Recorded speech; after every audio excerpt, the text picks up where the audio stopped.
皆さん、こんにちは。僕の目玉は見つけだ。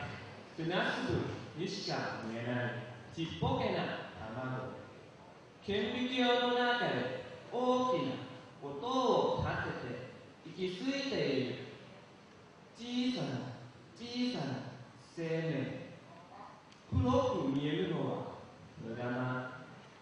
赤い塊は心臓。